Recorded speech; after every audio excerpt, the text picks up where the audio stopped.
সুমাইয়ার মধ্যে এখন কতগুলা ড্রেস আছে একটু জানতে চাই। আহ, আমার ড্রেস বললে তো মানে বলে শেষ করা এটা নিয়ে শেষ করি, হ্যাঁ যাই ওগুলা একটু। আমার ড্রেস যদি বলতে যাই তাহলে ড্রেস বলে শেষ করতে পারবো না, কারণ এক রুম ভর্তি আমার ড্রেস। কারণ আমি একশোতে এই ড্রেসটা পরে আসছি না, এটা আমি আমাকে আর দ্বিতীয়বার রিপিট করতে দেখবে না। কারণ অনেকে বলবে যে বড় লোকই ব্যাপার স্যাপার, না ওইরকম কিছু না। আসলে আমারই ভাল লাগে না, আমার একটার পর একটা মনে হয় যে এটা দিয়ে একটা ভিডিও করেছি, এটা পুরান হয়ে গেছে, এখন একটা কাজ করি, এটা যদি আবার পরি মানুষ আমাকে কি না কি বলবে।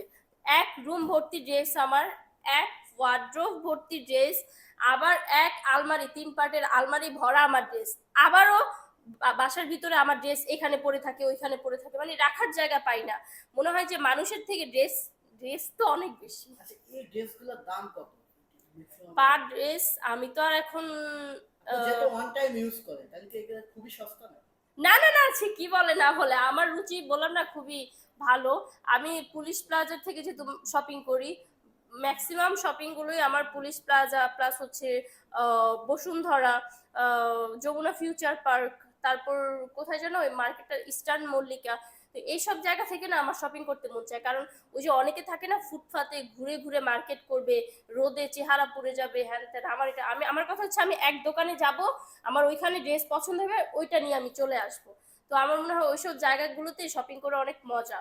তো ওই সব জায়গার ড্রেস কেমন প্রাইস হতে পারে এটা আপনি না জানলেও যারা আমার ভিডিও দেখবে তারা খুব ভালো করে জানে। আর একটু জানতে চাইবে সেটা যে তাহলে কত টাকা মাসে ড্রেসের হিসেব দেয়?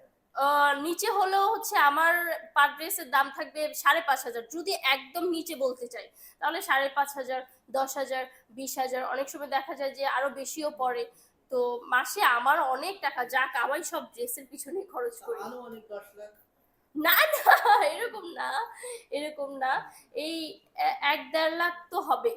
তাহলে মাসিক ইনকাম কত সুমাইয়া? মাসিক ইনকাম বললাম না, যা টাকা ইনকাম সব ড্রেসের পিছনে খরচ করি, কারণ আমি খুব রুচিশীল মানুষ। আমি আমার খালি ড্রেস পরতে ভালো লাগে, আমাকে যদি কেউ অনেকগুলো ড্রেস গিফট করে আমি আমি অনেক খুশি হয়ে যাই। আপনি টাকার প্রসঙ্গ যেহেতু আসছে